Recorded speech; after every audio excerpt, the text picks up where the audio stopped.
cardíaco, para entender un poquitito esto. Partimos, acuérdense, con el gasto cardíaco, que depende del volumen expulsivo, frecuencia cardíaca. Entonces comenzamos a hablar del volumen expulsivo, que depende de la precarga, contractibilidad y poscarga. Eso en general. Recuérdense que cuando estamos hablando de shock circulatorio significa que le llega menos sangre a los tejidos, por lo cual es clave entender los fundamentos. Esto es pura fisiología, pero cambia un poco cómo se observa el fenómeno. Entonces, esto ya lo vimos, que el gasto cardíaco dependía de la contractibilidad, o sea, depende de la presión arterial, o sea, de la precarga, pero también depende de la contractibilidad y depende también de la poscarga. Entonces, en el fondo, presión determina el gasto cardíaco. A mayor presión, mayor gasto cardíaco, pero también se ve modificada por la contractibilidad y por la poscarga, ¿ya? ¿De qué dependía la precarga? Ustedes ya lo saben. Esto es más complicado porque vamos a ver un enfoque que es distinto al enfoque. Yo sé que lo comencé a tocar la semana pasada, pero lo voy a repetir un poquitito, que tiene que ver con, en el fondo, con el llene cardíaco. O sea, en la medida que yo llene más la presión arterial, voy a tener mayor tensión, que en realidad, como ustedes sabrán, la precarga es una tensión, y voy a tener un gasto cardíaco más grande. Este es lo que está graficado. El problema es con la precarga. ¿De qué depende la precarga? Porque, por ejemplo, muchas veces uno dice, depende del gasto cardíaco izquierdo. Si yo tengo gasto cardíaco izquierdo, me llega más sangre a la aurícula derecha, que lo hemos hablado, de hecho, acá. Pero eso es un término absolutamente no exacto. Es como, porque en realidad lo que nos interesa tiene que ver con el retorno venoso. ¿Ya? ¿Cuánto retorno venoso tenemos? O sea, cuánto llega. Lo podemos expresar como presión, pero acuérdense que la distensibilidad de la aurícula, compliance de la aurícula, nos va a determinar cuánto afecta el volumen en la presión. Acuérdense que la precarga es una tensión, pero se dan cuenta, depende mucho del volumen y de la compliance. Yo el término compliance lo vamos a hablar en respiratorio, en pulmón, lo vamos a hablar también en esto. Entonces, si nosotros nos damos cuenta de qué depende el retorno venoso, uno de los determinantes del retorno, del volumen que revuelve, porque es un flujo, el flujo que vuelve va a depender de esto, y la presión de la aurícula no va a depender solamente de la cantidad de volumen que vuelve a la aurícula, sino también de la compliance de la aurícula. Pero vamos a sacar la compliance de la aurícula y vamos a pensar solamente en el retorno venoso. Entonces, ¿de qué depende el retorno venoso? Como lo vimos en algún momento, depende de las presiones de delta-presiones partido por resistencia. Eso, acuérdense que en todos los flujos, en este caso es un flujo, retorno venoso, se llama así, que en el fondo es cuánta sangre llega de la circulación sistémica a la aurícula derecha. Se llama retorno venoso. Ese es el concepto. Y obviamente es determinante del volumen auricular y dependiendo de la compliance auricular se traduce en la presión auricular y ahí después se traduce en una tensión, dependiendo del grosor del radio. ¿Ya? Entonces, ¿de qué depende? Y este es el tema que realmente es distinto el enfoque, si lo ven en fisiología o lo ven en fisiopatología. O sea, si ustedes leen del Guyton, de un libro de fisiología, este es el enfoque que incluso está metido ahí. ¿Ya? Entonces, ¿de qué va a depender? Como todo flujo, depende de alta presión y resistencia. ¿Presión entre quiénes? Aquí tenemos una presión que equivaldría a la presión que viene saliendo inmediatamente de los capilares, equivalente, no es lo mismo, pero para entenderlo, hasta la presión de aurícula, porque en el fondo ese es el trayecto que recorre este flujo, este retorno venoso. El retorno venoso parte con los capilares y termina en la aurícula derecha. Entonces, este sería nuestra presión en el fondo que nos produciría el flujo. Y por otro lado, la resistencia, delta presión partido por resistencia. ¿Qué es resistencia? La resistencia venosa, o sea, la resistencia que está entre el capilar y la aurícula derecha. ¿Ya? El problema lo tenemos con este término, que es presión venosa o presión circulatoria media. La presión circulatoria media equivale, en el fondo, volvemos como toda presión, en este caso relacionándolo con la compliance es delta volumen partido por delta presión. Entonces, en el fondo, aquí, ¿qué ocupamos? El volumen es el volumen estresado o la porción circulante, el volumen vascular que contribuye a la presión venosa. Eso le traté de explicar el otro día cuando partí, que nosotros tenemos un tubito. Si yo tengo el tubito y lo lleno de agua, pero la cantidad, supongamos que tiene una membrana en un lado, tiene una membrana que se puede distender, que puede abombarse. Y yo llego y lleno el tubito y no tengo flujo, o sea, tengo la cantidad que alcanza a llenar el tubito, cualquier tubo, pero no le meto más presión, voy a tener una cantidad de volumen que ocupa ese tubito.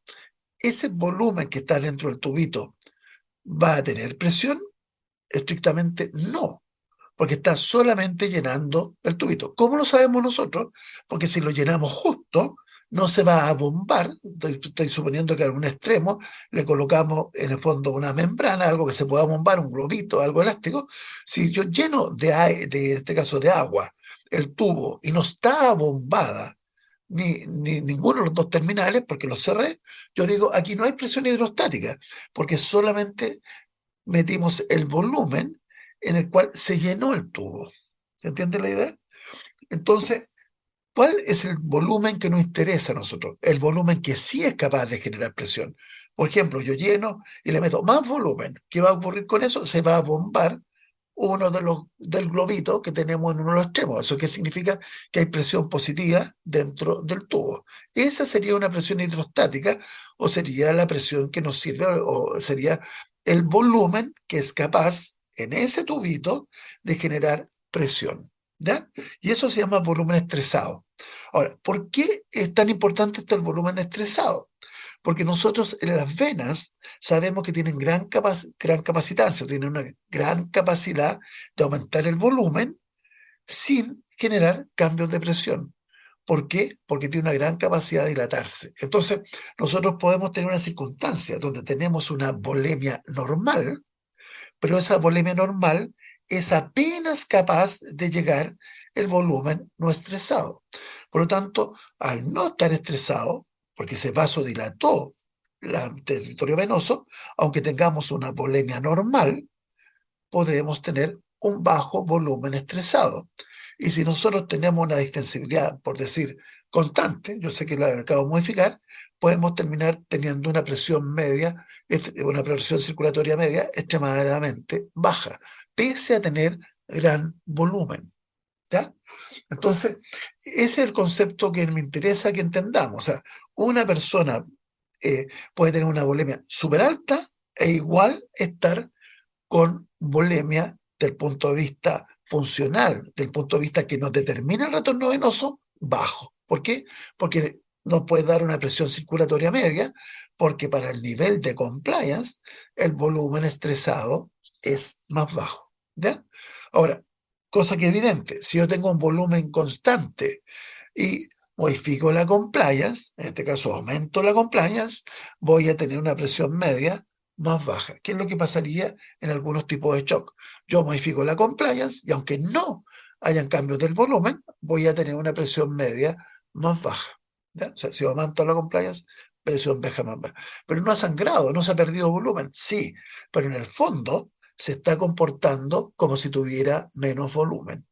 Ese es el concepto que quiero que les quede como muy claro. ¿Ya? Y ahora, este gráfico, aquí van a tener que creerme, si ustedes se dan cuenta, los cambios en la resistencia, se dan cuenta, no modifican la presión de Yene. ¿Quién lo modifica? Fundamentalmente los volúmenes, el cambio dentro de la presión media. ¿Y qué depende de la presión media? Depende del volumen estresado y de la compliance. ¿Se dan cuenta? Entonces, uno dice, ¿la resistencia venosa está involucrada directamente? No, en el cambio, en el retorno venoso. ¿Ya? Porque al final la presión arterial llega a ser la misma, independiente del volumen del retorno venoso. Los que realmente cambian son la presión media, la presión media, digamos, ¿cómo se llama? Te digo en inglés, pero la presión circulatoria media. ¿Ya? Entonces, entonces es un concepto re importante. ¿Ya? Es súper importante como concepto. ¿Ya? Ahora, eso es uno de los aspectos. Entonces, es central para, en el fondo, para la precarga, el retorno venoso. ¿Y el retorno venoso de qué vendería? Fundamentalmente del volumen estresado y de la compliance. ¿Se dan cuenta? No depende tan directamente como algunas veces piensa uno de la resistencia venosa. ¿No?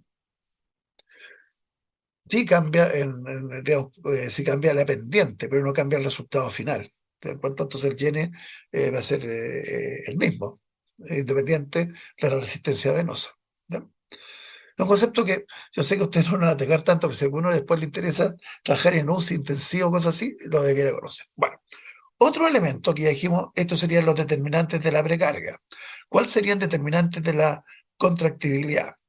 En el fondo lo vamos a definir como la fuerza generada por el corazón en cada contracción, y como ustedes ven y o saben, depende del mecanismo como Fran-Starling, que se relaciona directamente con la precarga, pero también depende de la situación propia de la miofibrilla. Entonces, la contractibilidad depende de mecanismos externos, como sería el Fran-Starling, y externo entre comillas, y también de la característica propia. Vamos a llegarlo ahí nomás, no lo quiero nomás hablar de otros determinantes de la contractibilidad. ¿De qué depende la poscarga? Entonces, teóricamente, la poscarga también es una tensión, es la presión, en el fondo, sistólica máxima, y obviamente, entonces la pregunta es, ¿de qué depende la presión sistólica? Entonces, depende en gran medida de cuando lo vieron en hipertensión, del gasto cardíaco, y volvemos, es una presión, por tanto uno puede hacer el análisis que tiene que haber presión, o sea, flujo igual de presión partido por resistencia, por lo cual uno volvemos a esa fórmula, porque esa es clave de la hemodinámica, por lo tanto uno dice, bueno, si tengo un flujo constante, la presión va a depender de la resistencia. Entonces, ahí es donde uno ocupa el concepto, el término hemodinámico, de macrohemodinámica, que en el fondo la poscarga, y vamos a entender como la principal determinante de la poscarga es la presión arterial, vamos a decir que la poscarga depende de la vasoconstricción arterial periférica. Y la vasoconstricción nos va a determinar en el fondo la resistencia. Ese es el concepto. ¿Ya? Entonces, vasoconstricción, aumento de la resistencia, aumento de la poscarga, y volvemos a la formulita, flujo igual delta presión partido por resistencia. Entonces, si yo aumento la resistencia, voy a tener una disminución para las mismas presiones del volumen expulsivo. ¿Ya? Entonces, en el fondo, con aumento de la poscarga, yo tengo, entre comillas, disminución, no entre comillas, tengo disminución del gasto cardíaco, si consideramos las variables en forma aislada. ¿Ya? Todo se trata, en fondo, de estas formulitas, de presión, resistencia en este caso, y aquí hay un concepto súper importante de que depende de la resistencia.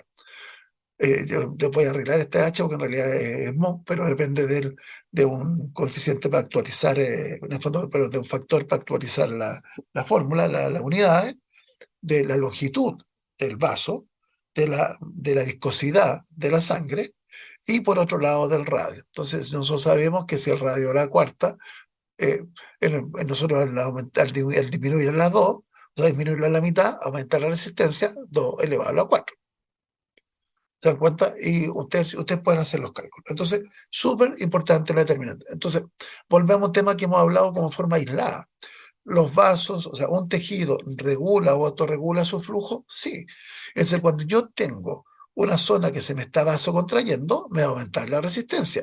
Y si aumenta la resistencia, voy a tener que me aumenta la presión para un flujo constante. Aquí, resistencia por flujo.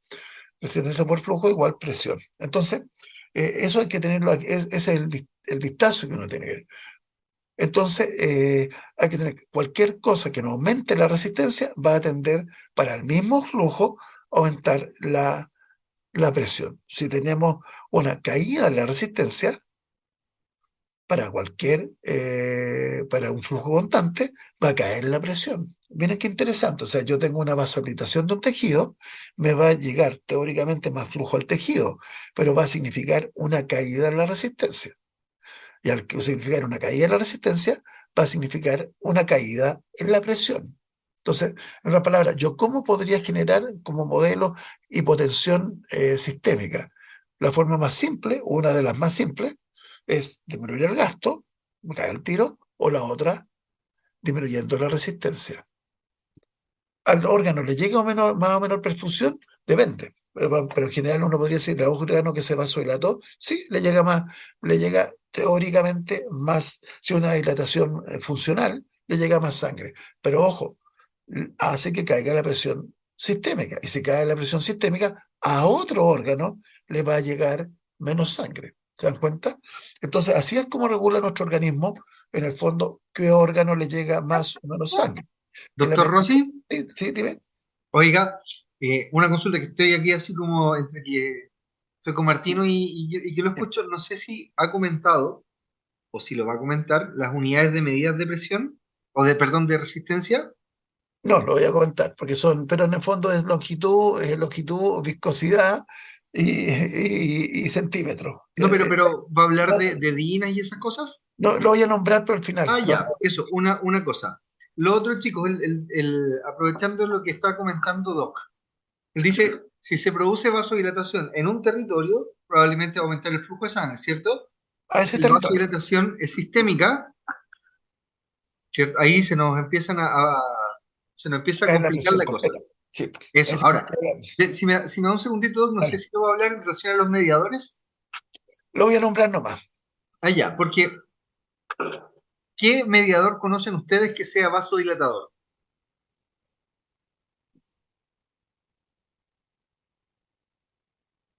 Hola, Tenemos fisiológico y después vamos pero lo vieron en fisiológico, fisio, lo hemos ahora sí, fisio. rec de contracomentado un fisiopato. ¿Qué mediador hemos nombrado, chicos, que tenga actividad vasodilatadora? Las prostaglandinas, Las prostaglandinas. ¿Qué más? el óxido nítrico, El óxido nítrico, ¿cierto? El ¿Quién produce el famoso. óxido nítrico? En condiciones fisiológicas, ¿el óxido nítrico que produce vasodilatación viene de quién? Sí, sí, está bien la respuesta. Sí, para allá justamente voy. Ya, del endotelio, o no claro. sé a qué se ¿Por, refiere. por Sí, parte de quién? Sí, muy bien, Maca. ¿Por parte de quién? ¿Cómo? Aquí es donde nos ponemos así como más pesados con el... ¿Quién? ¿Cómo se llama la enzima que produce óxido nítrico? Ah, la NOS, ¿Cuál? ¿Qué isoforma?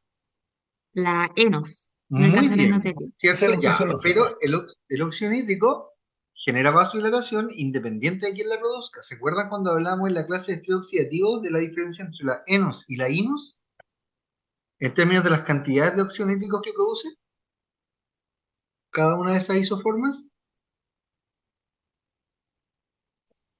No se acuerdan, ya, no importa, yo les digo, produce algo así como miles de veces más óxido nítrico, la óxido nítrico sin tasa de tipo inducible versus la endotelial. ¿Y en qué condiciones vamos a tener gran cantidad de óxido nítrico inducible? No se induce. Entonces, ¿quién lo induce? Claro, ¿en qué condiciones esperaríamos tener mucha óxido nítrico sin tasa inducible expresada? Claro. Pero ¿quién le induce? La pregunta es, ¿quién induce la INOS?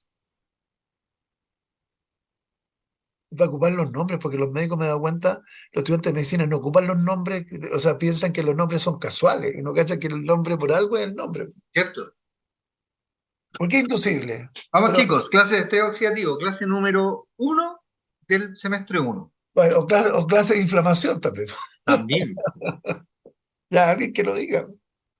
clase de hipertensión arterial en este semestre. ¿En qué condición se expresa? Pero ya, lo pregunto en simple. ¿Siempre las células están expresando óxido nítrico sin tasa de tipo inducible o no? No, No. No, por algo se llama inducible. Muy bien, muy bien. ¿Qué puede inducir la expresión del óxido nítrico sin tasa inducible, de la INOS?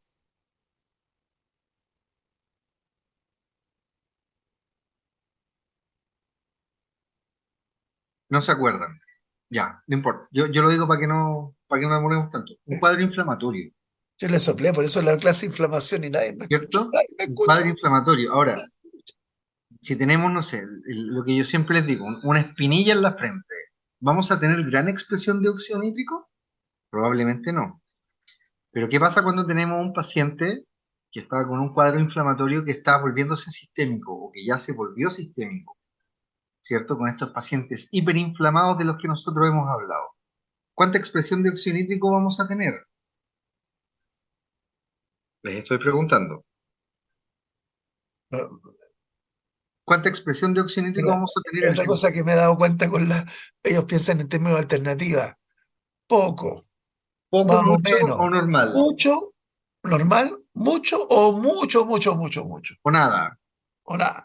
Harto, pues, profe. ¿cierto? Claro, Y si el óxido nítrico sin tasa de tipo inducible produce muchísimo óxido nítrico, ¿cuál va a ser el efecto? ¿Cuál va a ser la repercusión funcional que ese mucho óxido nítrico va a tener?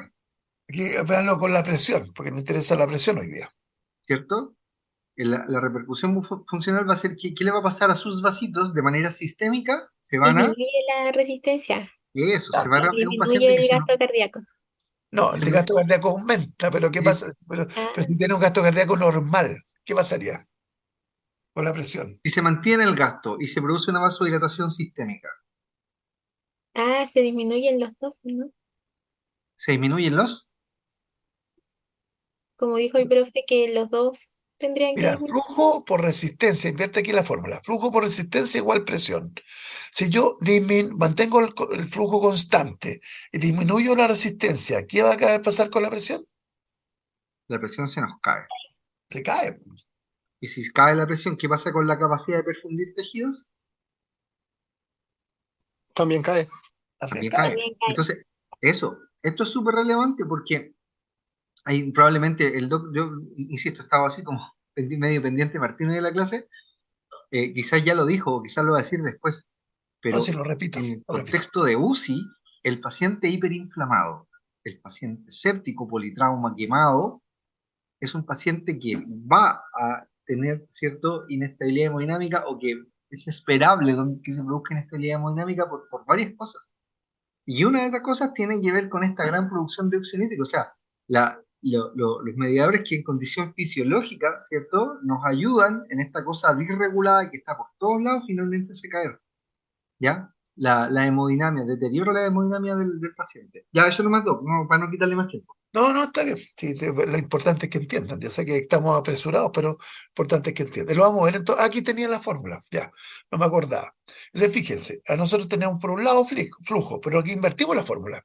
Ahora estamos hablando sistémico. Fíjense que ahora estamos pensando en territorio sistémico. Ya no estamos hablando de yenes, estamos hablando del territorio sistémico. Entonces, fíjense, yo vasodilato. O sea, en el fondo, tengo una vasodilatación. Bajo la resistencia. Para un flujo constante, bajo la presión. Lo mismo, si yo bajo el gasto cardíaco a una resistencia constante, bajo la presión. ¿Se dan cuenta? Ahora, ¿qué determina el gasto? Y ahí tenemos precarga, poscarga, flujo, y aquí estoy hablando, precarga, poscarga, contractibilidad Contractilidad, doc. y frecuencia cardíaca. ¿Se dan cuenta? Entonces, acá, si yo tengo una frecuencia cardíaca muy baja, para la misma resistencia, ¿qué va a pasar?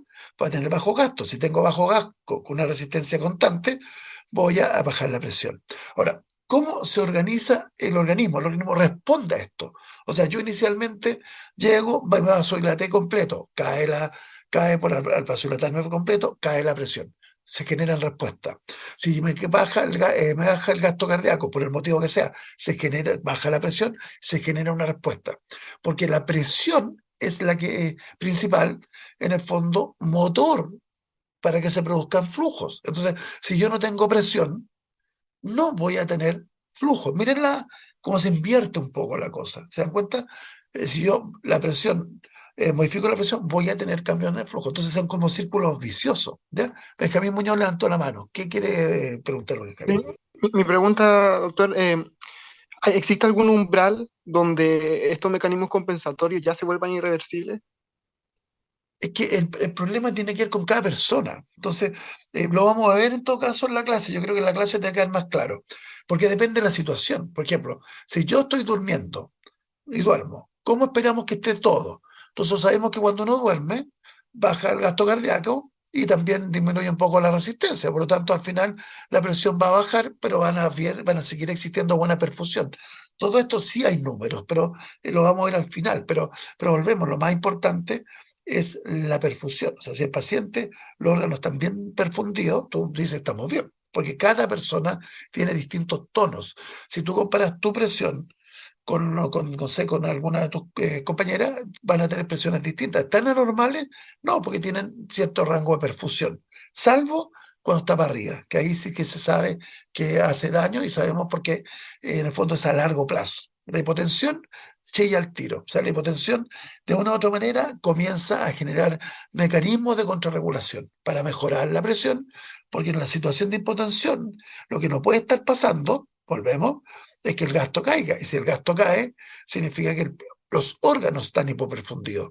Entonces, ¿qué es lo que dice el órgano? Ojo, me está llegando menos perfusión y genera mecanismos de compensación, que ustedes ya conocen. Ojo, ¿ya? Llega ahí. Entonces, ¿cuáles son las respuestas al shock? O sea, esta situación de hipotensión, esta situación, hay distintos tipos de respuestas, ¿ya? Lo que interesa es preservar la presión circulatoria media, por ejemplo, que es lo que estamos hablando, que es la presión dentro de las venas. Entonces, lo que tenemos que hacer es aumentar el volumen estresado, o sea, aumentando más volumen, o uno podría hacer cambiando la compliance. Nosotros no podemos cambiar la compliance venosa de forma tan fácil. Entonces, obviamente lo más sencillo es aumentar el volumen. Y ahí uno viene a un tratamiento típico que dicen, paciente está en shock y le dicen, métale volumen. Es lo típico. No digo que sirva para todos los tejidos, pero, o sea, para todos tipos de fondos. Optimizar el rendimiento cardíaco. Mejoramos la función cardíaca, mejorando la precarga, mejorando la poscarga, mejorando el tropismo. Perfecto. Y otra forma de respuesta que hace el organismo tiene que ver con distribuir la perfusión a los órganos vitales y optimizar el transporte de oxígeno a los tejidos. Son respuestas. ¿Quién hace esta respuesta? Fundamentalmente esta respuesta. Cuando una persona, en el fondo, llega y tiene, por ejemplo, pierde sangre, ¿cómo compensa el corazón? Aumentando la frecuencia cardíaca. ¿Qué es lo que busca aumentar la frecuencia cardíaca? Voy a tirar una pata, aumentar el flujo. Porque acuérdense que dijimos que el flujo depende del volumen expansivo por la frecuencia. Entonces, si yo aumento la frecuencia, voy a aumentar el flujo. Si aumento el flujo, ¿qué es lo que ocurre? Para una resistencia constante, aumenta la presión de perfusión. Por eso, si todo este rato nos estamos dando cuenta con esto. Entonces, aumentamos la frecuencia cardíaca. ¿Qué hacemos? Aumentamos la contractibilidad. ¿Para qué aumentamos la contractibilidad? Para lo mismo, para aumentar el gasto cardíaco. ¿Para qué aumentamos? ¿Para qué generamos vasoconstricción? Y ahí viene una cosa que es compleja. Porque uno dice, ya, vasocontraemos. Si vasocontraemos, significa que nosotros vamos a aumentar la resistencia. ¿Bueno o malo para un tejido? Malo, porque al tejido que vasocontraigo, si aumento la resistencia, le llega menos flujo. Por lo tanto, disminuye la perfusión al tejido al órgano que estoy vasocontrayendo. Entonces dicen, pero es malo entonces. No, no es malo, porque si lo vemos en términos sistémicos, al tener una vasoconstricción de todos los órganos, de la mayoría de los órganos, voy para el mismo flujo a aumentar la presión. Entonces, ¿qué es lo que hace el organismo? Sacrifica tejidos que vasocontrae para garantizar la perfusión en otros tejidos. ¿Y cuáles son los órganos o tejidos que nos sirven más para mantenernos vivos? Teóricamente, corazón y cerebro. En otras palabras, cuando yo vasocontraigo, estoy disminuyendo la perfusión en ciertos órganos, piel, lo que vimos en la clase de insuficiencia cardíaca, piel, riñón, etcétera, pero estoy aumentando la presión sistémica de tal manera que le llega más sangre a cerebro y coronaria. A eso me refiero con corazón. Entonces, son mecanismos que son súper importantes. Vasoconstricción, ¿buena o mala? Claro, uno dice buena porque mejoro la presión sistémica. Mala porque estoy sacrificando tejidos, riñón, músculo, piel, etc. Pero me mantiene los órganos que, entre comillas, definen la vida. Cuando una persona está muerta, actualmente, cuando deja de funcionar el cerebro. Antes, ¿cuándo era? Cuando dejaba de funcionar el corazón. Entonces, por eso son los órganos que se definen como centrales y fisiológicamente nuestro organismo está para preservar esas presiones, la presión sistémica, para favorecer la perfusión cerebral y cardíaca, o sea, coronaria, sacrificando otros tejidos. ¿Ya? Otro mecanismo aumentando la precarga. Entonces, ¿cómo aumentamos la precarga? Esto aparece un poquitito acá, preservando la circulación y manteniendo el volumen. Entonces, en el fondo, aumentando la precarga. ¿Quién genera esto? Sistema simpático. Esto tiene que repasarlo de fisiología, pero el sistema simpático. También reacciona el sistema adrenal. El sistema adrenal potencia el sistema simpático. Y uno podría decir, ¿y el sistema renina-angiotensina-aldosterona? También se activa, porque se activa el simpático, se activa el sistema renina-angiotensina-aldosterona. Se activa el sistema ADH también, porque van un poquitito de la mano. Entonces, pero ese es como el concepto. ¿Ya? Más adelante. Disminuye la presión. ¿Por qué disminuye la presión? Porque vasocontraemos el riñón, en el fondo va a preservar esta presión central y disminuye presión central, me refiero a presión sistémica, disminuye la perfusión renal, liberación de renina, angiotensina, vasoconstricción. ¿De dónde? Del riñón. Pero por otro lado, si libera aldosterona, retención de sodio y agua. Tiene lógica, claro, porque queremos, entre comillas, ante una situación de hipotensión, mejorar la retención de sodio para aumentar la volemia. ¿Cuál es el sentido de esto? ¿Por qué ocurría? Porque acuérdense de que nos moríamos, digamos, entre comillas, en la prehistoria. Si no nos moríamos por una infección, nos moríamos de un accidente o un traumatismo. Entonces, esto es un sistema pensando en que una de las causas del daño de esta hipotensión es porque se lesionó una cañería, o sea, un vaso, y se está generando hipovolemia. Si cae la volemia, cae el volumen estresado. Si cae el volumen estresado, cae en el fondo el llene venoso, y si cae el llene venoso, cae la precarga, y si cae la precarga, cae el gasto cardíaco, y volvemos al círculo vicioso. ¿Ya? La hormona antidiurética también. Ya sabemos que se estimula en general por hormoreceptores. ¿Aquí sería por un problema de hormoreceptores? No, es fundamentalmente por el efecto volémico. O sea, hay hipovolemia, cambia el nivel de respuesta de tal manera que se libera ADH. ¿Ya? Ojo, la ADH siempre se habla del efecto de retención de agua, pero ojo, es súper vasoconstrictora. ¿Ya?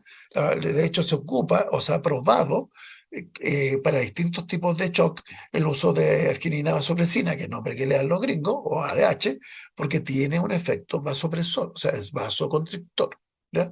No solamente tiene que ver con el efecto de retención de agua para tratar de normalizar la volemia, también tiene efecto vasopresor. Se libera ACTH, se liberan glucocorticoides y, como le dije, tiene este efecto simpática, pero incluso genera cambios metabólicos que tienen que ver con aumentar la glicemia. Ustedes dicen, pero ¿es buena o mala idea aumentar la glicemia? Si uno piensa en diabéticos, malo tener un aumento en la glicemia. Pero si nosotros que tenemos un mecanismo de huida, acuérdense que pensemos evolutivamente, nosotros nos escapábamos cuando nos perseguía no sé, un tiranosaurio. Yo sé que no coexistieron nunca, pero nos perseguía, no sé, un león. Entonces, ¿qué necesitamos? Necesitamos generar una respuesta de huida. ¿Y para qué sirve la respuesta simpático-adrenal final? Para huir. ¿Y es bueno o malo tener glicemia alta? Aunque ustedes lo crean, en ese contexto es mejor tener glicemia alta porque tenemos mayor cantidad de aportes a los músculos para que tengan más energía. No es lo más eficiente, ¿de acuerdo? Pero en el fondo, pero sí tenemos esta facilitación de la huida. Por ejemplo, ese es el sentido evolutivo. No estoy diciendo que después sirva, pero estos pacientes generan aumento de la glicemia. Algo Doctor que sí. Rossi, Sí, dime. de hecho, usted que va a hacer la clase de adrenales va a comentar de la crisis adrenal aguda, por ejemplo, Sí. ¿cierto? Como el déficit de glucocorticoides aumenta mortalidad en pacientes graves. Tiene que Porque ver con este tipo de cosas. paraliza este tipo de respuesta. Mm. ¿Ya? Entonces, se dan cuenta, todo esto responde para compensarlo, ¿ya? Entonces, el concepto, porque aquí no lo estamos tocando en términos, estamos hablando en términos globales, hay un montón de mecanismos que intentan compensar cuáles son los órganos que se cuidan, así como sea, cerebro y corazón. Pero en el fondo, también cada órgano da su pequeña pelea para tratar de recuperar la perfusión. ¿Ya? Ahora, si está todo vasodilatado, obviamente, tan teóricamente con buena perfusión, pero aquí nos hace que caiga la presión hacia cerebro y hacia el corazón, de tal manera que queda la catástrofe. ¿Ya? Como concepto. Y ahí viene, volvemos, que es difícil definir shock. Entonces, nosotros sabemos y le estamos definiendo desde el punto de vista circulatorio, estamos definiéndolo en base a las presiones de llene, a la parte más cañería, a la parte hemodinámica. Pero ¿qué ocurre? Que si esta hemodinamia alterada, este shock circulatorio se mantiene, termina siendo una condición irreversible. Mire lo que estamos hablando. O sea, después, aunque hagamos lo que hagamos, no va a resultar. porque se genera la otra parte, que algunos dicen el shock celular, que tiene que ver con respiración celular, con aprovechamiento de la energía, etcétera. Pero en el fondo, un shock circulatorio puede, o sea, una vez viéndolo como hipotensión, cambio hemodinámico, puede, dependiendo del tiempo, generar un shock celular.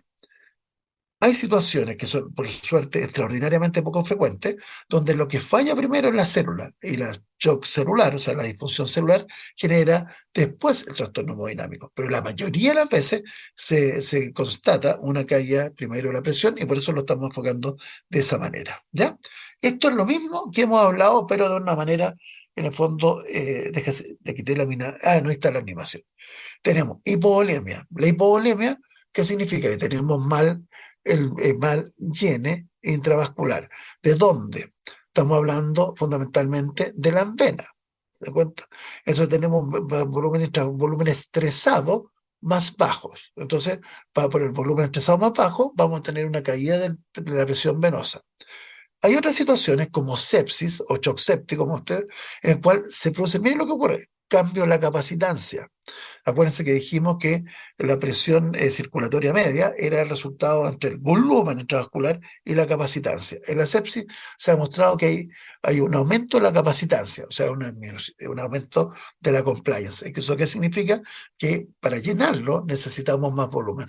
Que cae la presión venosa. Mira, a ti no cae la presión venosa.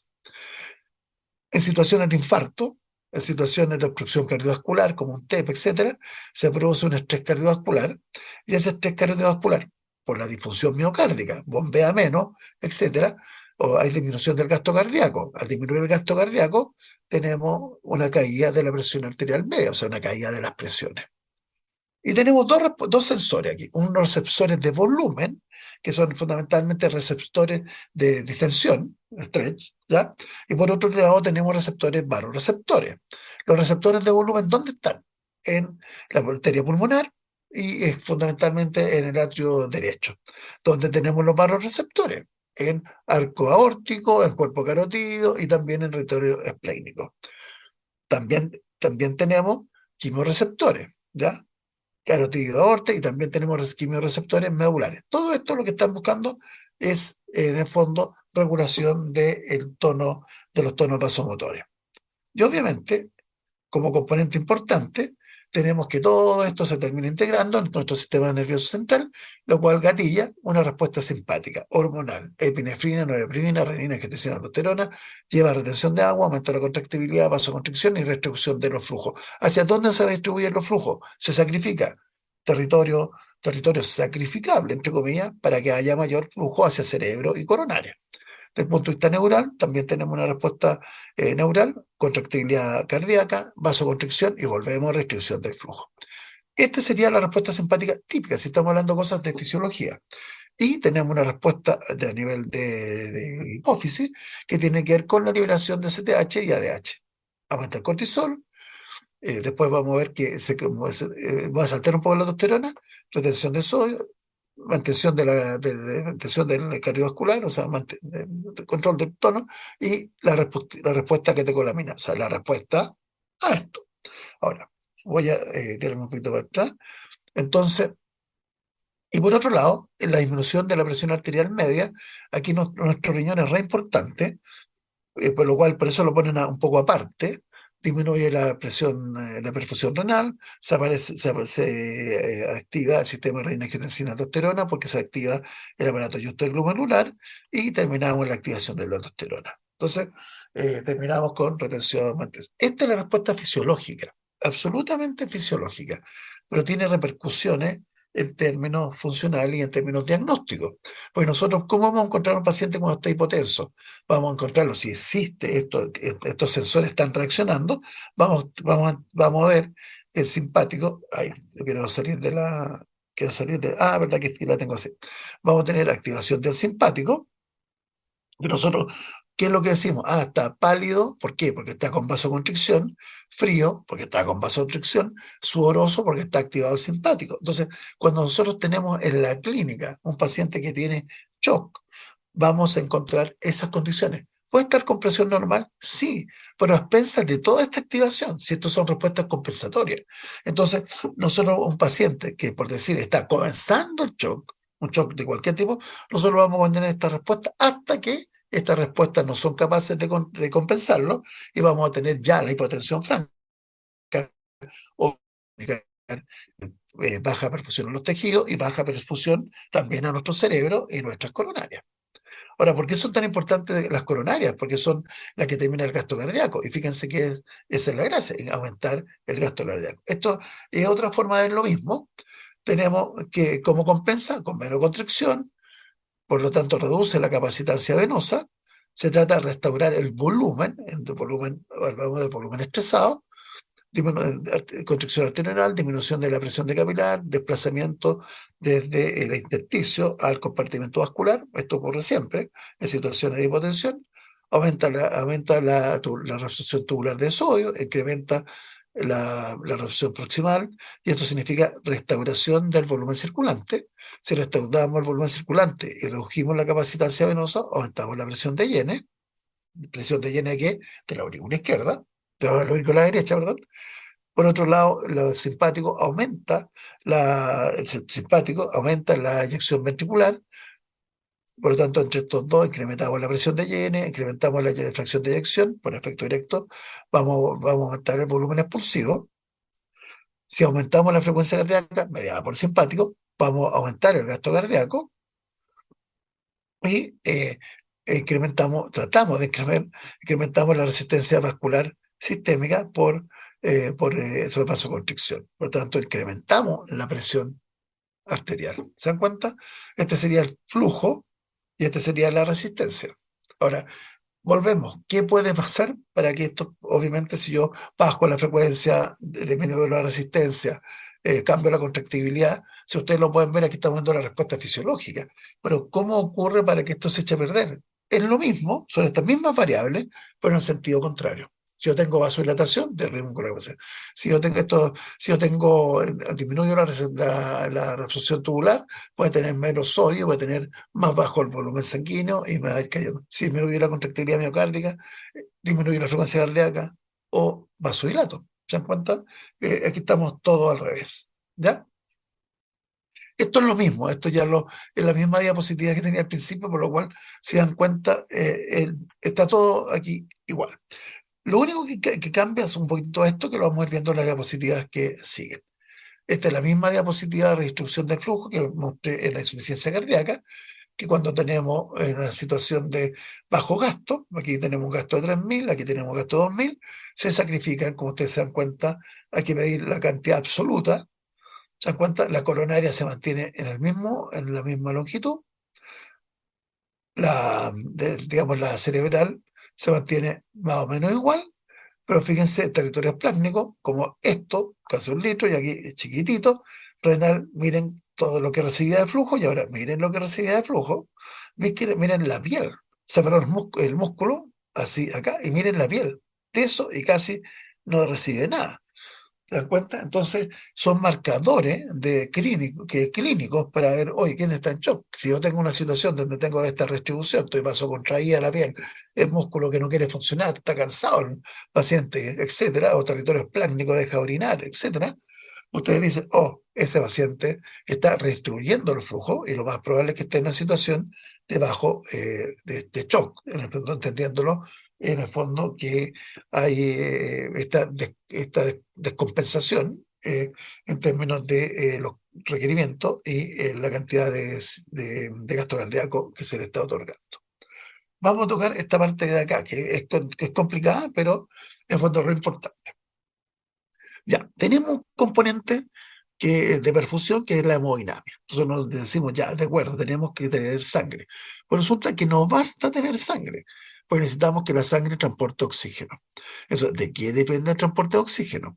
Depende del contenido arterial de oxígeno. El oxígeno se transporta fundamentalmente unido a la hemoglobina y un poquitito disuelto. Esto lo vamos a hablar bien cuando hablemos de insuficiencia respiratoria. Por lo tanto, nosotros sabemos que en situaciones normales, se transportan más o menos 20 ml de oxígeno por cada 100 ml de sangre que se entrega.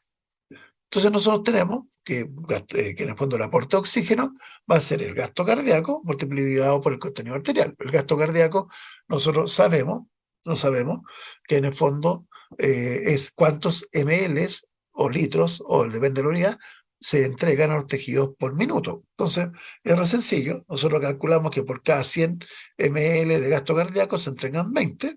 Entonces aquí nosotros estamos diciendo, ojo, aquí este paciente tiene un gasto cardíaco de 5.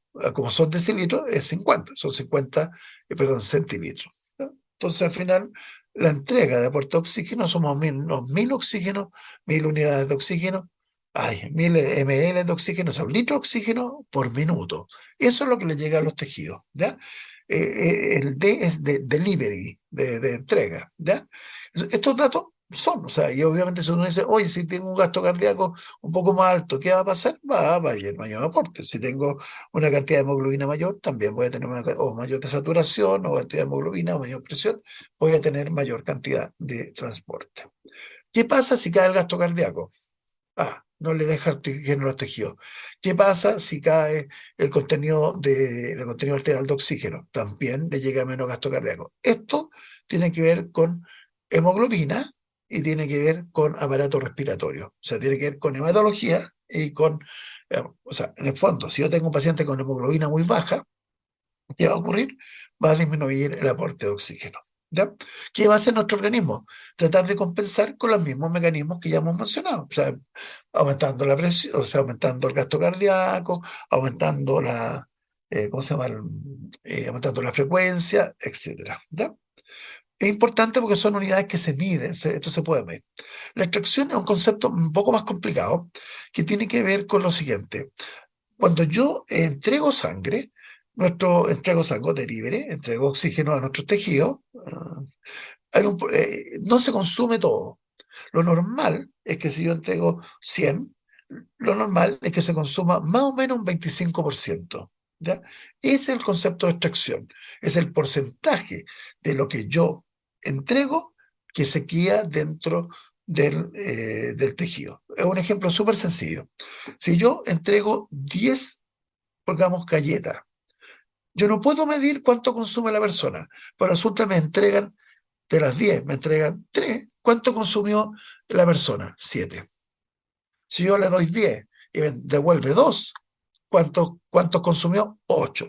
Si de 10 me devuelve 8, consumió 2. ¿Ya? Esto lo digo porque estas cosas se pueden medir. ¿Ya? Entonces, cuando uno dice tiene una extracción del 25%, significa que de 100 que le di, sacó 25. ¿Ya? En la fórmula, son con puntitos, VO2 significa consumo de oxígeno. Esto los deportistas lo han visto más de alguna vez y lo han escuchado. El concepto de extracción es un porcentaje. Existe otro concepto que lo más rapidito, que es la diferencia arteriovenoso-oxígeno, que es la resta entre el contenido arterial, que es fácil de calcular, menos el contenido venoso de oxígeno.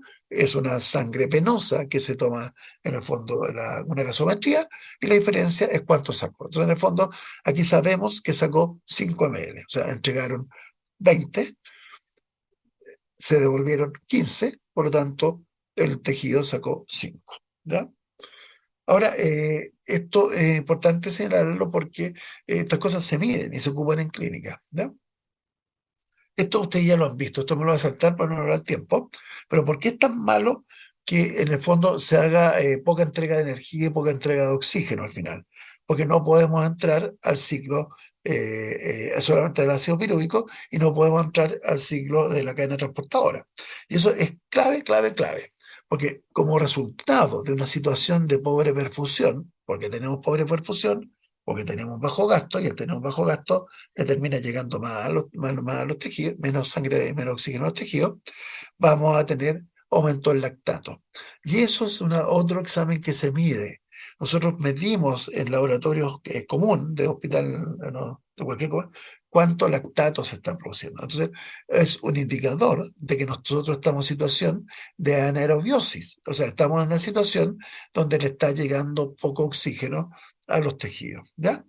Entonces, también es un marcador, se ocupa en clínica, y que nos está diciendo, la mayoría de los tejidos tienen aerobiosis. ¿Es normal que produzcamos pequeñas cantidades de lactato? Sí, pero muy, muy pequeñas. Es una situación de hipotensión o de shock, se generan grandes cantidades de lactato. Y de hecho es un marcador de diagnóstico y también un marcador de cómo estamos tratando al paciente. Si nosotros, en una situación donde hay hiperlactacidemia, sabemos que es por shock. También hay otras casas que no son por shock, pero la mayoría son por shock, o sea, lo más frecuente.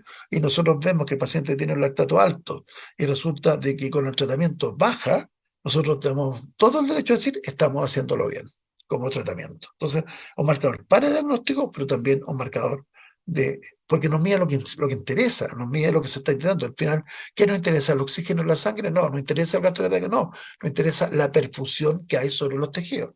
Si el tejido está poco perfundido, el tejido, en la medida que se mueren los tejidos, terminamos muriéndonos. ¿Se dan cuenta? Entonces, ¿nos interesa la presión? No, es la forma que tenemos con la cual podemos estimar la perfusión. Pero al final lo que nos interesa es si el órgano está funcionando o no está haciendo funcionar. ¿Cómo funcionan los órganos habitualmente? Por mecanismos más bien aeróbicos. Porque la aerobiosis, como se ha planteado en la clase, no permite una cantidad de energía suficiente para mantener una célula funcional normal viva. Entonces, puede estar un periodo de anaerobiosis, pero por un periodo corto y depende del tipo de célula también, no todas las células. ¿Ya? Entonces, se planteaba que el fenómeno isquémico y hipoperfusión eran en general estado de shock. ¿Qué se demostró? Que habían pacientes que no tenían isquemia evidente y no tenían hipoperfusión evidente y sí tenían un estado de shock, porque tenían este shock celular, tenían esta anaerobiosis, en el fondo este aumento del ácido láctico, sin tener un fenómeno claro. ¿Ya?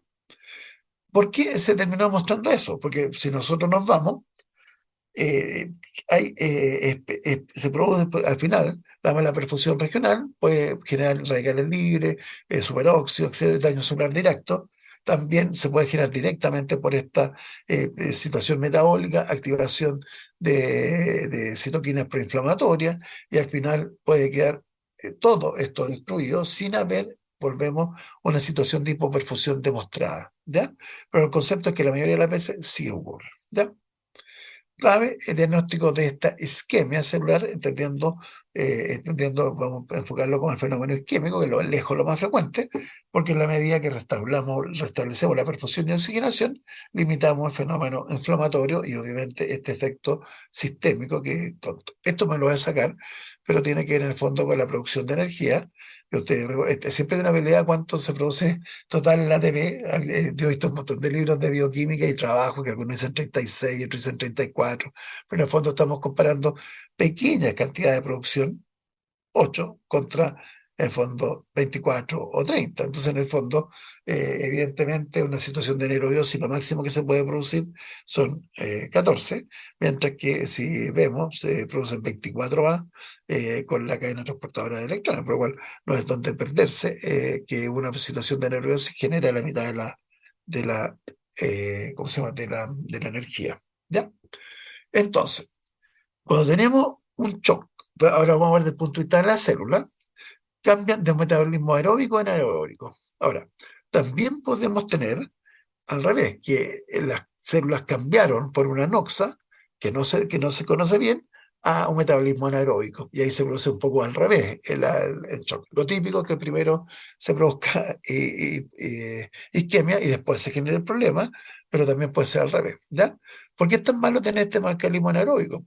Pues en el fondo nos puede generar apoptosis, pero nos está traduciendo disfunción mitocondrial y obviamente también puede haber daño por reperfusión. Se produce acidosis, la función celular se altera más por la acidosis y se comienza a tener cambios de la permeabilidad que terminan terminando en muerte celular, perdón.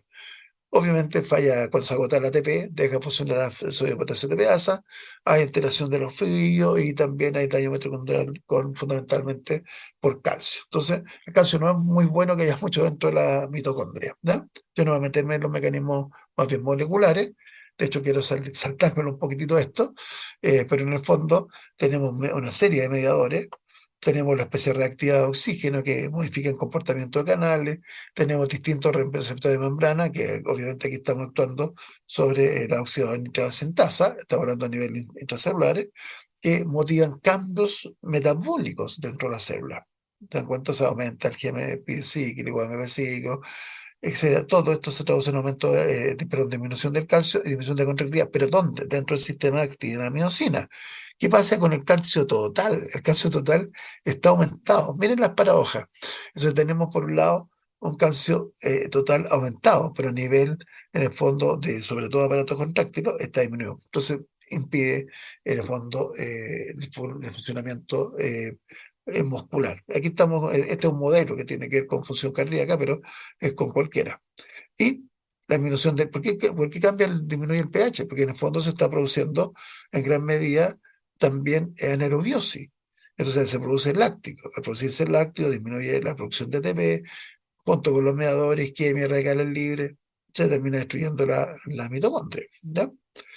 También se produce, se altera la membrana, y se altera la membrana, se pierde la integridad, ya la barra, y también tiene que ver con activación de lisosomas, que tiene que ver con especie reactiva de oxígeno, y tiene que ver también con la activación de señales apoptóticas. ¿Ya? Entonces se dan cuenta, es un enredo gigante, pero al final el concepto es que la célula, en el fondo, debido a los distintos mediadores, termina generando problemas de disfunción y termina generándose más daño. Ahora, esto es lo mismo que el doctor Quesada contó en algunas clases, pero obviamente con distinto énfasis, ¿ya? Entonces, vimos la parte, como no quiero hablar más de la parte celular, pero en el fondo las células se destruyen cuando no tienen una perfusión adecuada, o en el fondo uno podría decir, bueno, a veces las células fallan, no solamente por fenómenos químicos, sino porque hay una falla dentro de las células que termina, una intoxicación, entre comillas, que termina haciendo que las células disfuncionen, y las células disfuncionales generan la caída de la presión, pues, más o menos. Pero vamos a ocupar el modelo que primero cae la presión, que es más fácil. Súper importante en los conceptos de autorregulación. Esto lo hemos visto, pero cualquier cantidad. Y el concepto es cómo los tejidos tratan de, sobre todo los tejidos, entre comillas, más importantes, todos los tejidos son importantes, pero hay unos que teóricamente son más. Estos se ven riñón, cerebro, ¿cómo se llama? Coronaria, etcétera, en el cual la idea es garantizar una cantidad de. Aquí fíjense que estamos hablando de flujo, pero le colocan perfusión, porque la idea está enfocada a la parte sanguínea. Entonces sabemos que si cae la presión sobre bajo cierto nivel, se genera disminución del gasto, de la perfusión y obviamente disminución del aporte de oxígeno. Lo contrario, si sube sobre cierto nivel de presión, ocurre un fenómeno que aumenta en el fondo el aporte de oxígeno hacia otro. Uno dice, pero no sería tan malo. Pero sí es malo porque se genera un estrés por la misma presión dentro de los territorios vasculares. Va a aumentar el flujo, pero eso tiene un costo en términos de volumen y tiene un costo también para el endotelio del tejido que está llegando. Por lo tanto, lo óptimo es mantener este rango de autorregulación. ¿Ya? ¿Se entiende? ¿Qué pasa en el choque? Y eso es un concepto súper interesante que tiene que ver con lo siguiente. Vamos a irnos un poquitito para acá. O sea, para darse cuenta, vamos a cortar esta parte de acá. Esto es lo mismo, pero cortamos esta parte de acá. ¿Ya? Porque estamos hablando que hay poco transporte, poco aporte de oxígeno. Entonces, ¿qué se sabe? Yo sé que aquí está expresado como gasto. Yo sé que estamos hablando como perfusión. Aquí es un gasto. Yo estoy hablando acá como aporte de oxígeno, ¿ya? Pero si ustedes se dan cuenta, el aporte de oxígeno depende del gasto cardíaco y depende del contenido arterial. Entonces aquí es casi lo mismo que el gasto. Y fíjense lo que ocurre. Cuando yo tengo un gasto, este es lo normal, y yo tengo un aporte de oxígeno, depende del gasto cardíaco, depende de la hemoglobina, depende de todas esas cosas, lo normal es que yo, aunque aporte más oxígeno, la célula consuma lo mismo. Es como lo más sano. Si yo soy sano, sano, sano, y voy a un supermercado, ¿compro todo lo que puedo? No, pues, porque voy a comprar solamente lo que quiero consumir, solamente lo que me sirve. Eso ocurre en una situación normal. Pero miren cómo cambia la célula el funcionamiento. Si yo le doy menos de cierta cantidad, el consumo de oxígeno se hace dependiente del aporte. O sea, entre comillas, es como agarro el máximo que pueda de oxígeno. Es como una persona que está con hambre y va al supermercado. Si yo estoy con hambre, voy a tender a comprar mucho más que si voy sin hambre, que si estoy normal. O lo mismo, si me siento enfermo, voy a tender a, inicialmente, digamos como tendencia, a tratar de compensar mi enfermedad con otra cosa. En este caso es con... Y eso se llama consumo de oxígeno dependiendo del aporte. O sea, este es el aporte y aquí tenemos el consumo. Entonces aquí, yo si bajo el aporte, va a consumir menos. Si consume menos, va a extraer menos. ¿Se dan cuenta? Cosa que no es no normal. Lo normal es que yo tenga un consumo de oxígeno independiente del aporte, o sea, del transporte. ¿Cuál es la particularidad de esto? Que después, obviamente, en situaciones patológicas, la misma célula va, por este fenómeno, va a extraer en la medida de que yo aporto más. Entonces, ahí es donde viene. ¿Qué significa en la práctica? Que necesito gastos cardíacos más altos o necesito mayor transporte, porque en la medida que yo tenga más transporte voy a conseguir mayor cantidad de captación de oxígeno. Y teóricamente va a alcanzarse un nuevo equilibrio donde se va a hacer independiente el consumo de oxígeno. Todo esto muy teórico, pero todo esto, aunque esté logrado, se puede calcular. Esto es lo mismo que tiene que ver con oxígeno, consumo y aporte, dependiente, pero miren lo que pasa. Se producen mayores cantidades de lactato. Si yo no cumplo con ese aporte mínimo, que sería este, comienza a producirse lactato. Esto está expresado como fisiológico y esto expresado como patológico. ¿Se dan cuenta? Bueno, en el fondo no podría ser la misma persona que está superponiendo las dos variables. Si yo lo pongo acá, puede ser normal y después se transforma en anormal. Lo que tenemos claro que en situación patológica vamos a tener, por un lado, mayor consumo necesitamos mayor cantidad de oxígeno y vamos a tener, obviamente, una cantidad de lactato también en aumento si que no somos capaces de satisfacer el aumento del requerimiento de oxígeno, del consumo. ¿Ya? Entonces, ¿qué ocurre? Volvemos un poco a lo mismo. ¿Qué pasa si le falla la respuesta compensatoria? Metabolismo anaeróbico, edema celular, dependiendo del tiempo, irreversible a muerte inminente o muerte. ¿Ya? Ahora entramos en la parte mucho más clínica, más entretenida para usted. Hasta el momento hablamos fundamentalmente de cosas que son fisiopatologías como tal. Ahora nos vamos a dedicar a hablar de la parte cómo se clasifican. Se clasifican según lo que falla. Ya lo dijimos, si falla la volemia, o sea, falla el retorno venoso, lo decimos hipovolémico. Distributivo, si falla esto de la resistencia. Si hay una caída en la resistencia sistémica, va en el fondo a generarse menor presión, por lo tanto, menos aporte hacia el resto de los tejidos, cerebral y cardíaco fundamentalmente, pero también al resto de los tejidos que no están vasodilatados. Por lo tanto, el distributivo es un fenómeno más bien del retorno venoso, pero por distribución. ¿Se dan cuenta? No porque haya falta de volumen, llega menos, pero porque en el fondo están vasodilatados, fundamentalmente territorio venoso, que hacen que caiga el retorno venoso por esa vasodilatación.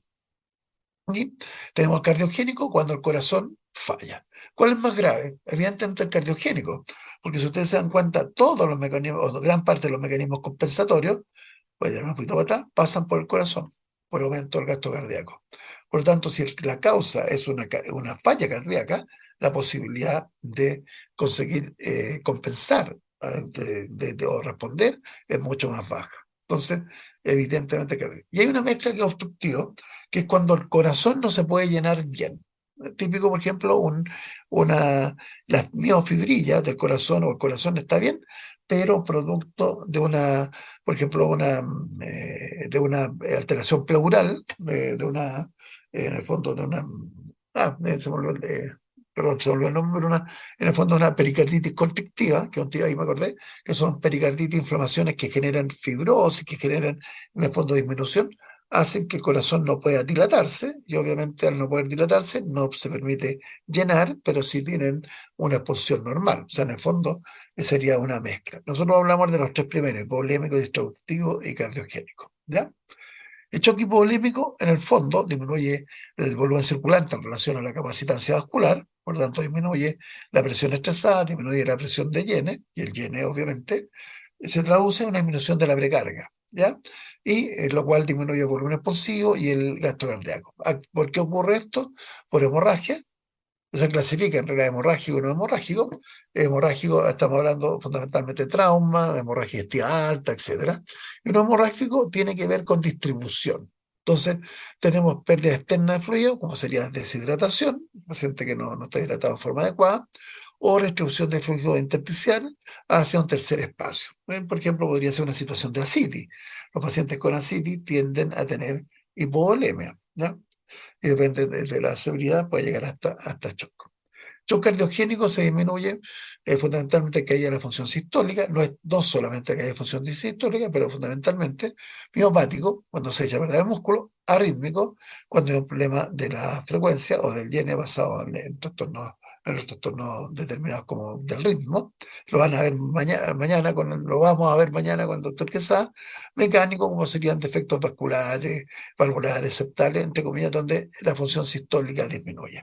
El obstructivo, si uno lo ve como práctico, es extracardíaco, porque tiene ese extracardíaco, y uno lo podría decir que es casi como la disfunción diastólica, en términos de que el problema fundamental tiene que ver con que se llene el corazón más con que, o que se obstruya la salida de cardíaca más que con la miofibrilla. Ese es como el concepto, ¿ya? Y el más complicado de entender es el shock distributivo.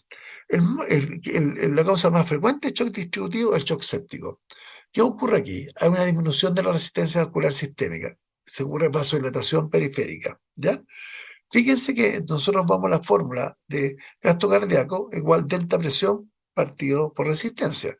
Por lo tanto, si uno cae en la resistencia y tenemos constante, en el fondo, el delta presiones, va a haber inicialmente un aumento del gasto cardíaco. Por lo tanto, se habla de shock caliente, porque en el fondo lo que está ocurriendo no es una caída del gasto cardíaco, sino un aumento del gasto cardíaco por caída de la resistencia. Pero dice, bueno, pero es bueno que aumente el gasto cardíaco, pero el problema acá es que esa disminución de la resistencia no es fisiológica. O sea, son de zonas que muchas veces ni siquiera tienen que ver con perfusión, sino que y tiene que ver con vasodilatación extrema. Entonces, y como lo estaba planteando el doctor que hace un rato, tiene que ver con la gran liberación de sustancias vasodilatadoras y fundamentalmente óxido nítrico. Por lo cual, si ustedes se dan cuenta, shock séptico, ¿por qué? Porque hay una infección se activa muy importante en el fondo estos tonos vasomotores y termina generando esta vasodilatación, pero una vasodilatación que no es buena, porque no es una vasodilatación, entre comillas, funcional. Se establecen, nadie tiene claro exactamente cómo, pero por ejemplo se abren fístula arteriovenosas. Si hay alguna fístula comparado en el fondo, con uno o dos capilares, ¿qué ocurre? Obviamente, si tengo una fístula, la resistencia va a ser más baja. Entonces, claro, voy a tener mayor flujo, sin duda, voy a tener mayor, una caída de la resistencia, pero voy a tener buena perfusión, obviamente que no, porque no está llegando donde debiera llegar. Y eso es lo que uno entiende por redistribución o por distribución, ¿ya? Tenemos choque anafiláctico, tóxico, anafilaxia, droga, etcétera, etcétera. Clínica adiccionada, etcétera, etcétera. Ya, la función microvascular ya sabemos, esto ya lo nombró el doctor Quesada. Tenemos el vasodilatante, fundamentalmente el óxido nítrico, porque o sea, la acidosis, fíjense, la acidosis, el CO2, acetilcolina, braquinina, fundamentalmente activan vía óxido nítrico, pero también tenemos prostaglandina y, ojo, tenemos también citoquina.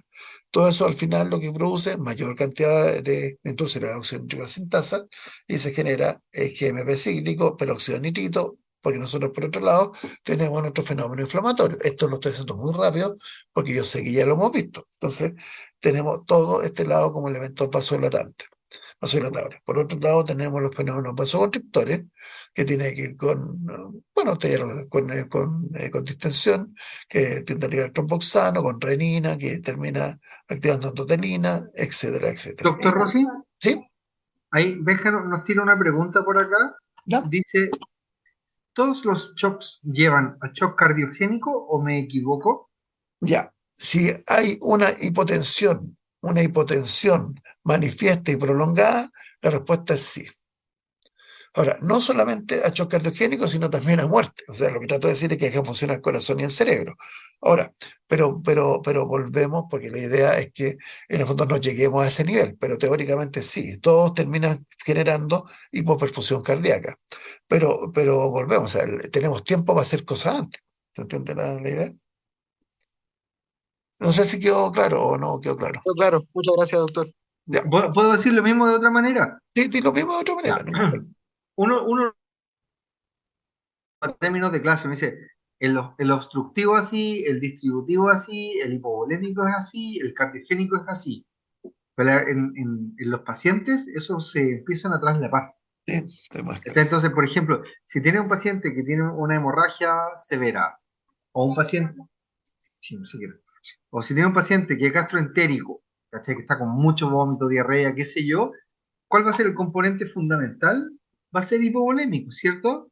Pero si hay un componente hipovolémico importante que cae la presión, ¿qué ocurre con lo que decía el doc? Con la perfusión de las coronarias en ese corazón, va a empezar a caer. Y eso significa que va a empezar a caer también el componente, la Gasto función cardíaco. cardíaca. Entonces, hay un componente central hipovolémico, pero con un componente cardiogénico. Hemos hablado un montón de los mediadores proinflamatorios y hemos hablado del óxido nítrico. Y acuérdense que en la clase de inflamación nosotros decíamos que las citoquinas proinflamatorias tenían también un efecto.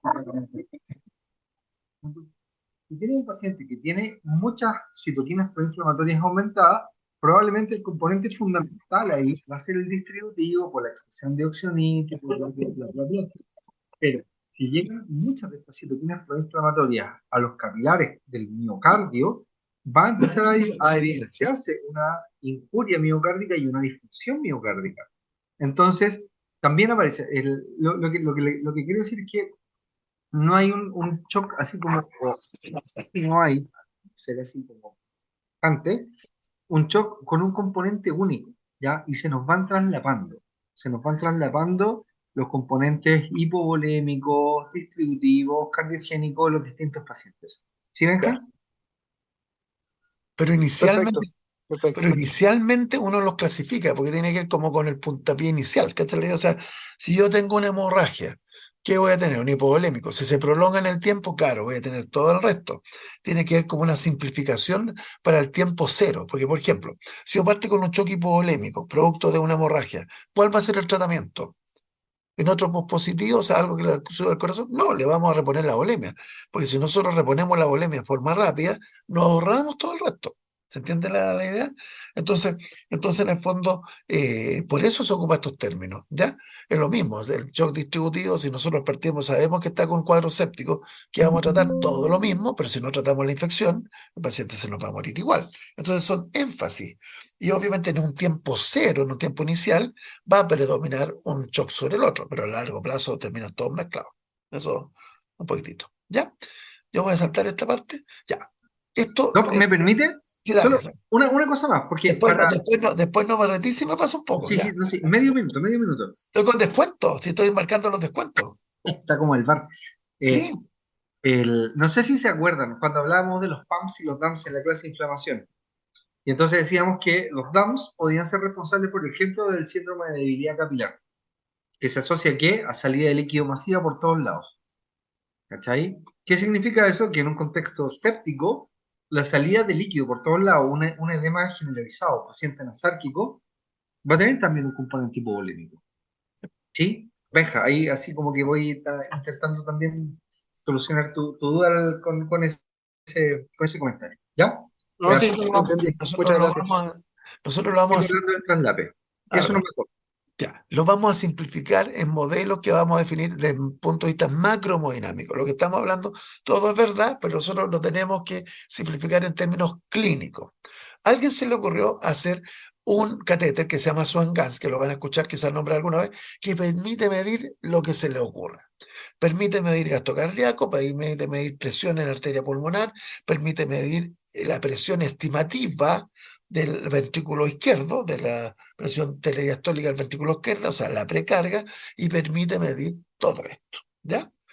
Bueno, la gracia de este catéter es que aloja acá un catéter, miren cómo entra por una vena central, vena cava superior, aurícula derecha, ventrículo derecho, arteria pulmonar, y aquí tiene un globito que hace que cuando se infle, cese el flujo. Y al cesar el flujo, yo puedo medir la presión en la puntita.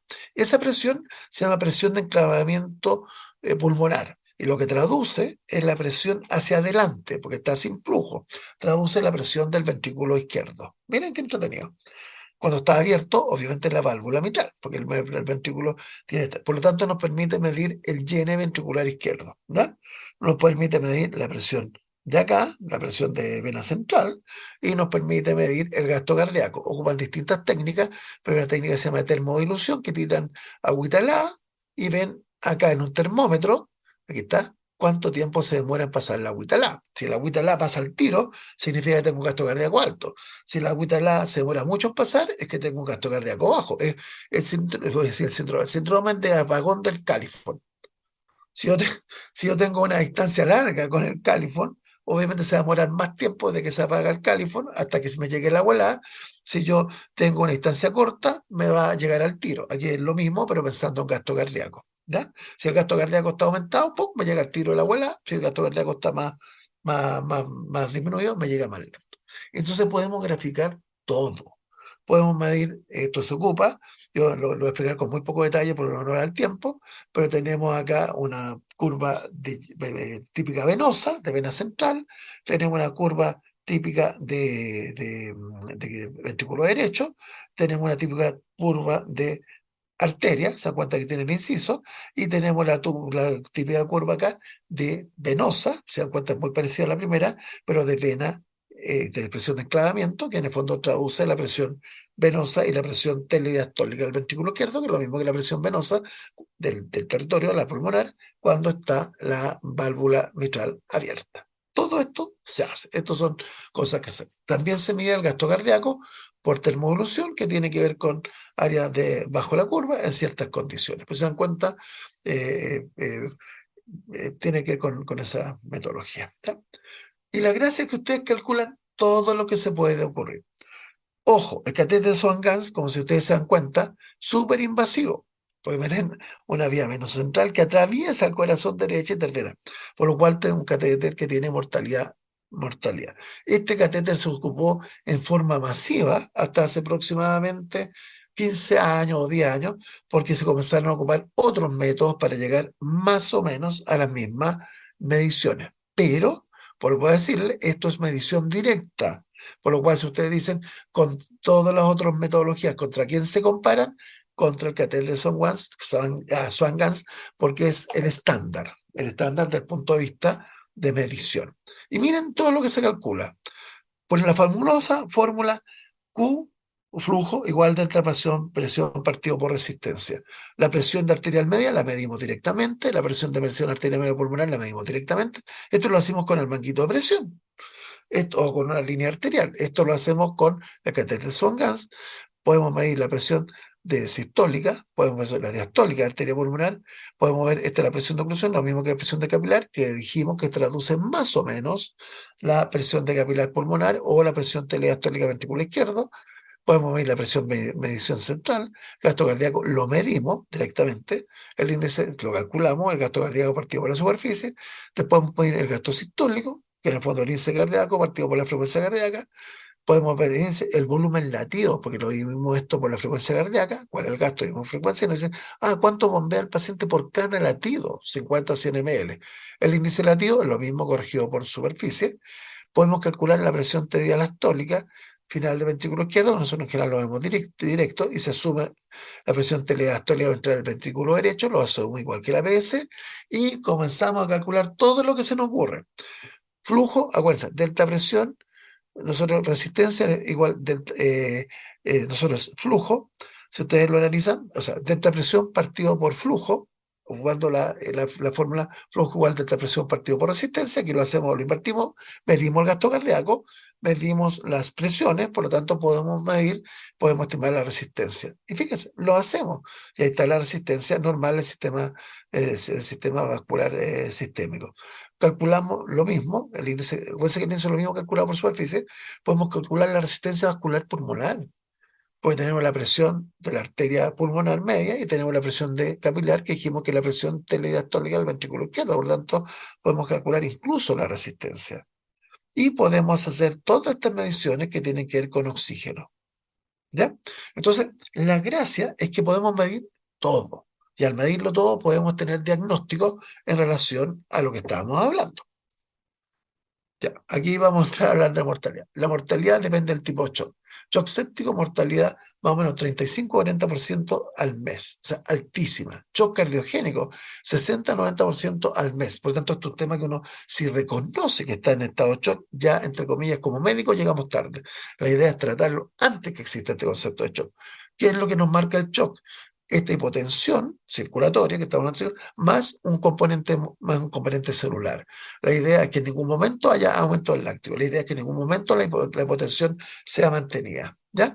Ahora, si nosotros logramos con estas noxas impedir que llegue a esa situación, estamos haciéndolo fantástico. Si ya se presentó el shock, estamos llegando un poquitito tarde. ¿Ya? El que tiene mejor resultado es el shock hipovolémico. ¿Ya? Porque depende de la velocidad de reposición del flujo, depende de la velocidad del diagnóstico, pero entre comillas es muy, muy agradecido. ¿Ya?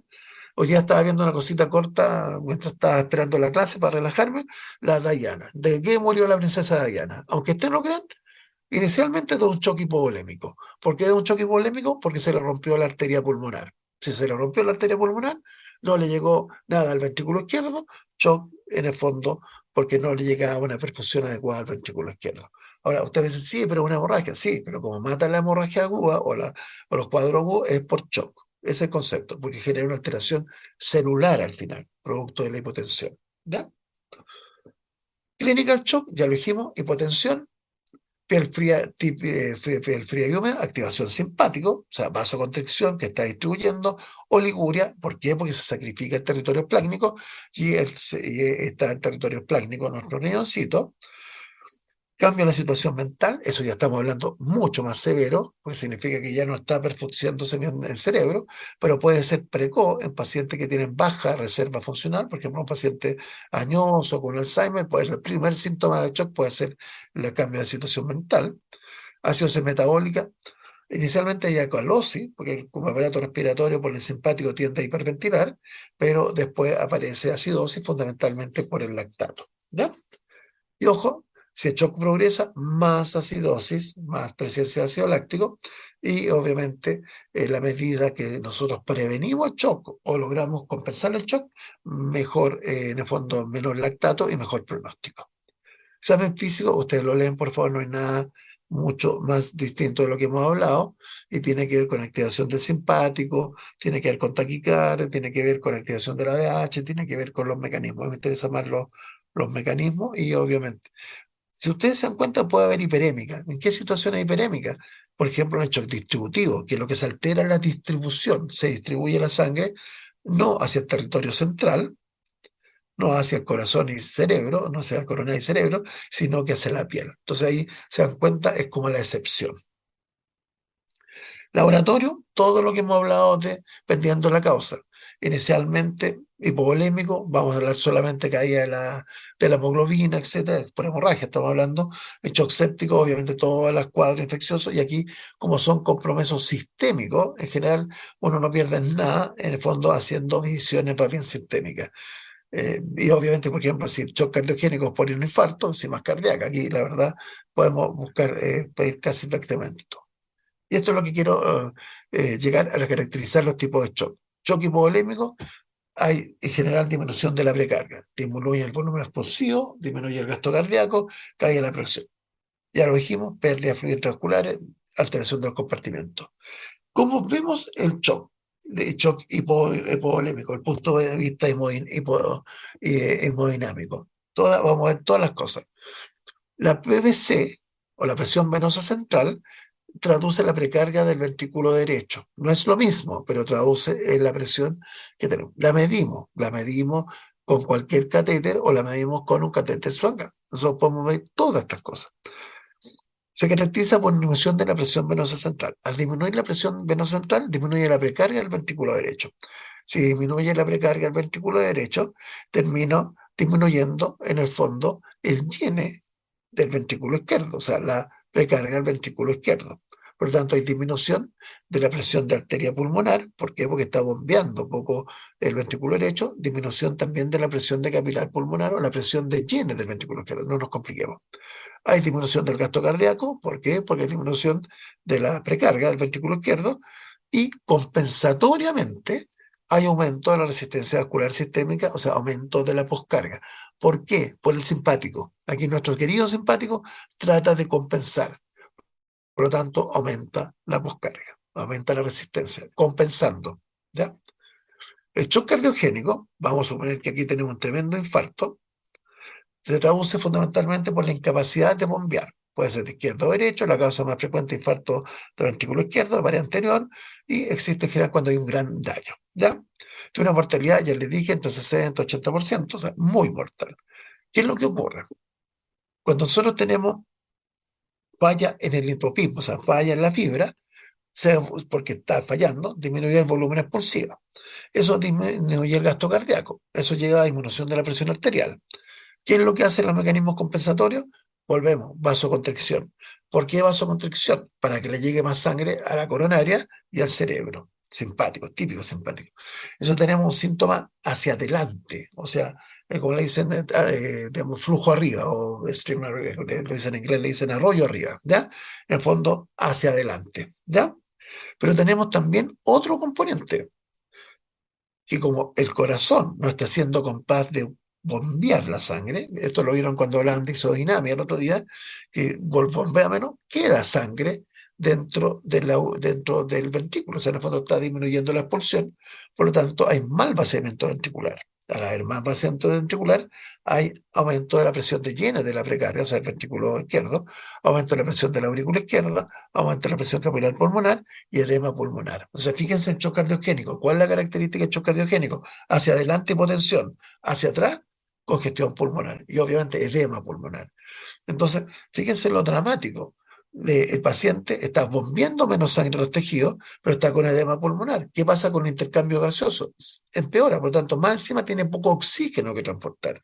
Y volvemos, ¿cómo arreglamos todo esto? El único mecanismo compensatorio que está en el juego son tratar de aumentar la volemia, dijimos simpático, antiurética, sistema renina-angiotensina, o vasocontraer. Y la vasoconstricción, ¿qué hace con el gasto cardíaco?